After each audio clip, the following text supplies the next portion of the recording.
नमस्कार दोस्तों, संकल्प मैथ क्लासेस में आपका स्वागत है। हम कर रहे हैं यूपी टेट आधारित यूपी टेट स्पेशल और इस पर गुणा पे आधारित प्रश्न शुरू कर रहे हैं आज हम। ये आज से हम पहला भाग है ये गुणा पे आधारित प्रश्न, और इसमें साथ ही साथ में 2 प्रश्न रीजनिंग के भी रखूँगा और रीजनिंग जितनी भी है, रीजनिंग ए से लेके जेड तक सारी बताऊँगा मैं। अभी ये अंग्रेजी वर्णमाला पर आधारित रीजनिंग के प्रश्न हैं। धीरे धीरे करके हम रीजनिंग को सारी को ख़त्म कर लेंगे। इसका पहला सवाल देखते हैं। इसमें दे रखा है 72 इंटू के 28 मतलब 72 इंटू के 28 बराबर के 36 इंटू के 4 गुणा यहाँ पर दे दिया रिक्त स्थान।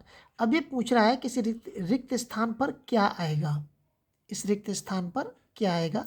ये ऑप्शन दे रखे हैं, ये इसके उत्तर है और इनमें से आपको जो उत्तर निकल के आएगा वो उत्तर इनमें से किस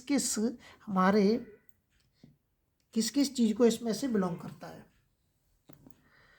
देखते हैं। इसमें 72 इंटू के 28 बराबर के 36 इंटू के 4 गुणा के, ये जो रिक्त स्थान है इसकी जगह मैं x मान लेता हूँ।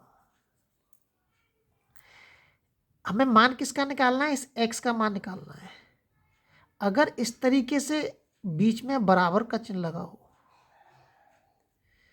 और एक संख्या इधर लिखी हो और एक इधर लिखी हो, चाहे 2 हो 4 हो कितनी भी हो, लेकिन जिधर का हमें मान निकालना है उस संख्या को हम बराबर करके लिखेंगे।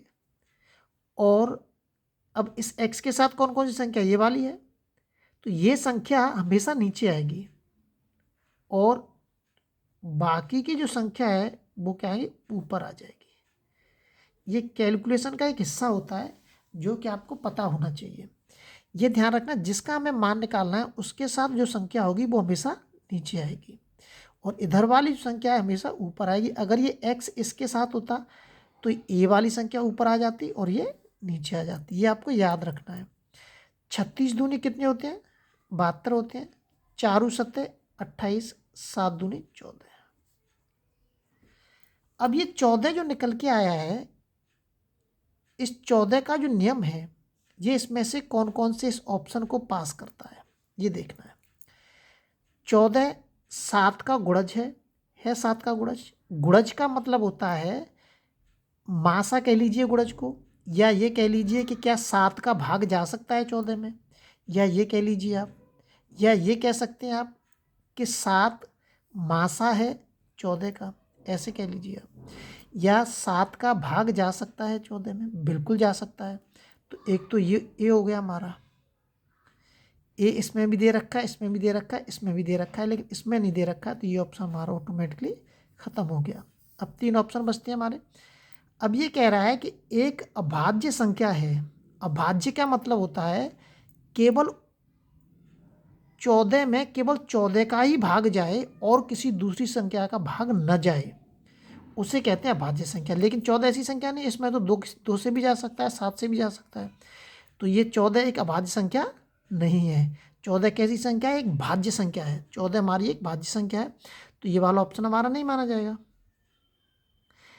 10 से कम है, क्या 14 10 से कम है, नहीं है, 10 से ज़्यादा है, तो ये भी गलत है हमारा।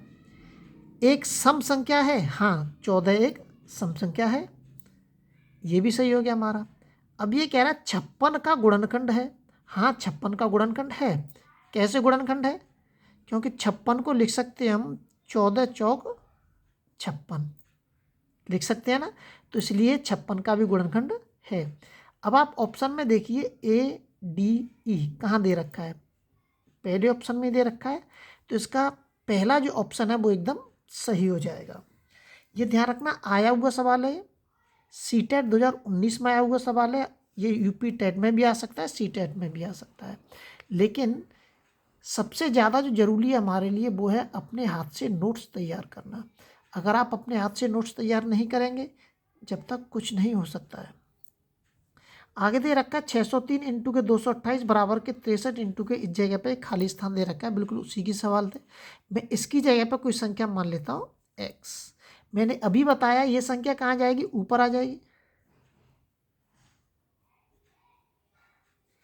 और ये कहाँ जाएगी, ये नीचे आ जाएगी।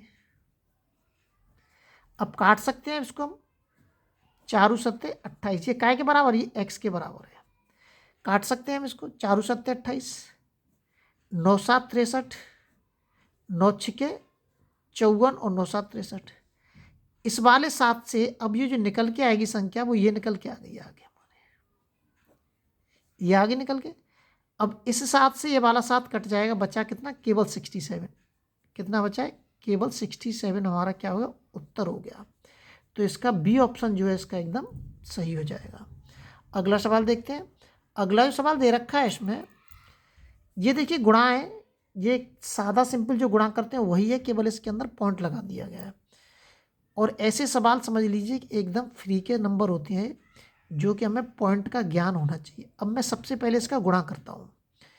1 का 6 में करूँगा 6 ही आएगा, 1 का 2 में करूँगा 2 आएगा, और 9 छके 54 54 55 56, कितने हो जाएंगे 56, 56 की 6, आंसुल्ला की 5, 9 दूनी 18, 18 और 5 कितने हो गए 23। ये इसका गुणा हो गया। गुणा करने के बाद ये तो सादा सिंपल हमने गुणा कर दिया, अब बचता क्या है, इसके पॉइंट बचते हैं। आपको विशेष ध्यान रखना है, गुणा में चाहे कितनी भी संख्या क्यों ना लिखी हो, यहाँ पे एक और गुणा में लिख दूँ मैं, तो जितनी भी गुणा में संख्या लिखी हुई हैं उसमें जितने भी पॉइंट लगे हुए हैं, जितनी संख्याओं के बाद लगे हों सभी गिने जाएंगे। तो यहाँ पे लगा हुआ 1 2, 2 संख्या के बाद तो ये हो गया, और 1 1 3, तो इसका मतलब हमें इसमें 3 संख्या के बाद पॉइंट लगाना है। और पॉइंट हमेशा किधर से लगाते हैं, इधर से लगाते हैं। तो 1 2 3 कहाँ आ जाएगा पॉइंट, ये आ जाएगा 2 पॉइंट के 3 6 6 कहाँ है, पहले ऑप्शन में। तो इसका ए ऑप्शन इसका इसमें एकदम सही हो जाएगा। अगला सवाल देखते हैं। अगला सवाल है, ये 2 रीजनिंग के सवाल रख दिए मैंने। इसमें दे रखा है अंग्रेजी वर्णमाला के प्रथम अर्धांश को विपरीत क्रम में लिखा जाए। ये प्रथम अर्धांश है और ये हमारा द्वितीय अर्धांश है। लिखा जाए तो बाएं से 15वें अक्षर के बाएं 8वां अक्षर कौन सा होगा। तो सबसे पहले तो प्रथम अर्धांश को हम मतलब इसका क्रम बदलते हैं, मतलब इसको इधर करते हैं साइड में। तो A B C D E F G H I J K L M। अब हमें इसका क्रम नहीं बदलना है, केवल प्रथम की कह रहा है तो इसको ऐसे ही लिखेंगे हम, N O P Q R S T U V W X Y Z। ये रहा। अब इसमें कह रहा है, देखिए एक तो आप सीधा कर सकते हैं, या तो आप इसको गिन लीजिए या सीधा हो जाएगा। कैसे हो जाएगा, मैंने इसको शुरू करने से पहले मैंने नियम बताए थे। अगर बायां और बायां दोनों बाएं बाएं दे रखे हो तो क्या करेंगे हम, घटाएंगे। क्या करेंगे, घटा देते हैं हम। मतलब 15 में से 8 घटा देंगे, कितना बचेगा, 8 और 7 15, 7 बचेगा। बस हो गया उत्तर आपका। इसमें देख लीजिए 7 में कौन सा है, बाएं कह रहा है तो बाएं से ही शुरू करना है। अगर यहाँ पर दायां होता तो दाएं से शुरू करते हैं, ध्यान रखना इस चीज़ का। तो बायां कह रहे हैं यहाँ शुरू कर दिए, 1 2 3 4 5 6 7। जी आंसर हो गया इसका। और वैसे गिन लीजिए आप ये कह रहा है कि बाएं से 15वां अक्षर, 1 2 3 4 5 6 7 8 9 10 11 12 13 14 15, ये आ गया 15वां अक्षर। फिर कह रहा है 15वें अक्षर के बाएं 8वां अक्षर। अब इसका ये इधर दायां है और इधर बायां है इसका। तो चलिए 1 2 3 4 5 6 7 8, वही निकल के आ गया आराम से। अगला सवाल देखते हैं इसमें। अगला जो सवाल दे रखा है इसमें, अंग्रेजी वर्णमाला में बाईं ओर से, अंग्रेजी वर्णमाला लिखनी पड़ेगी पहले हमें, A B C D E F G H I J K L M N O P Q R S T U V W X Y Z। इसमें प्रथम अर्धांश द्वितीय अर्धांश की जरूरत नहीं पड़ी, इसलिए मैंने वैसे ही लिख दी है सीधी। अब इसमें कह रहा है अंग्रेजी वर्णमाला बाईं ओर से 8वां अक्षर। देखिए 1 2 3 4 5 6 7 8, 8वां अक्षर ये हो गया। 8वां अक्षर के दाईं ओर, मतलब इधर बायां है और इधर दायां है, दाईं ओर 9वां अक्षर कौन सा होगा। 1 2 3 4 5 6 7 8 9, कौन सा होगा नंबर 6? क्यू होगा हमारा। तो आंसर क्या होगा हमारा? क्यू आपका राइट आंसर हो जाएगा। और अगर वैसे देखेंगे, देखिए इधर बायां दे रखा है, इधर दायां दे रखा है, मतलब अगर दोनों विपरीत होते हैं तो क्या करते हैं हम दोनों को जोड़ देते हैं। अगर दोनों विपरीत होंगे तो जोड़ देंगे और एक जैसे होंगे तो घटा देंगे।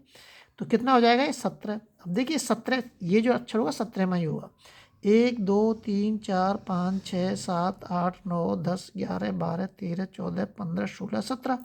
ये आप ऐसे कर सकते हैं और ये आप ऐसे कर सकते हैं। अगले वीडियो में आपसे फिर मिलते हैं। जब तक आप अपने लेवल पर वीडियो को शेयर और सब्सक्राइब जरूर करें।